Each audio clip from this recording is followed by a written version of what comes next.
Hi guys, இந்த வீடியோவில் நீங்கள் என்ன பார்க்க போகிறீங்கன்னா, இந்தியா vs பங்களாதேஷ் 2 மேட்ச் சீரிஸில் ஃபர்ஸ்ட் மேட்ச் வந்து இந்தியா ஜெயிச்சிட்டாங்க. இப்போ செகண்ட் மேட்ச் வந்து கான்பூரில் நடக்க போகுது.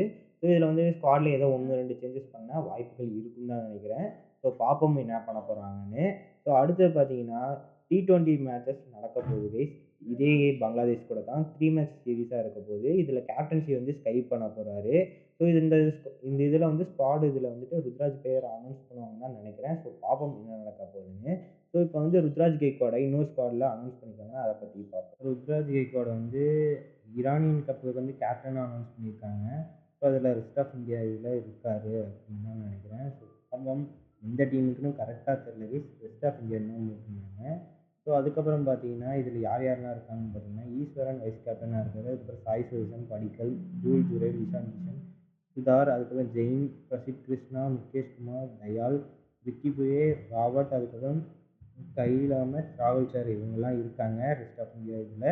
இதில் பார்த்தீங்கன்னா மும்பைக்கு கேப்டன் பண்ண போகிறது யாருன்னு பார்த்தீங்கன்னா அஜித்யா ரகானே. அதுவும் நல்லது தான். இந்த இதில் வந்து கப் அடிச்சுட்டாருன்னா செம்மையாக இருக்கும் ருத்ராஜ் கெய்க்வாட். ஏன்னா இந்த வருஷம் நான் எல்லா இதுலேயும் கப்பை வந்து மிஸ் பண்ணியிருக்காரு அப்படின்னு சொல்லலாம். இப்போ வந்து வேர்ல்டு டெஸ்ட் சாம்பியன்ஷிப் பாயிண்ட்ஸ் டேபிளில் பார்த்தீங்கன்னா இந்தியா டாப்பில் இருக்காங்க. இன்னும் இந்தியாவுக்கு வந்து 4 மேட்சஸ் இருக்குது. ஒன்று வந்து பங்களாதேஷ் கூட, மற்ற இது வந்து சீரீஸ் வந்து ஆஸ்திரேலியா இல்லை இங்கிலாந்து கூட இருக்குன்னு நினைக்கிறேன் ஒரே ஒரு சீரீஸு. அது முடிச்சோடனே வந்து பாயிண்ட்ஸ் டேபிள் யார் டாப் 2 முடிக்கிறாங்களோ அவங்க தான் ஃபைனல்ஸ். அது வந்து இங்கிலாந்தில் தான் நடக்கும். பார்ப்போம் இந்த வருஷம் எந்த 2 டீம் வந்து ஃபைனல்ஸ் போகிறதுன்னு. மஸ்ட்டு ஒன்று இந்தியா, இன்னொரு டீம் என்னென்னு மறக்காமல் கமெண்ட் பண்ணிட்டு போங்க.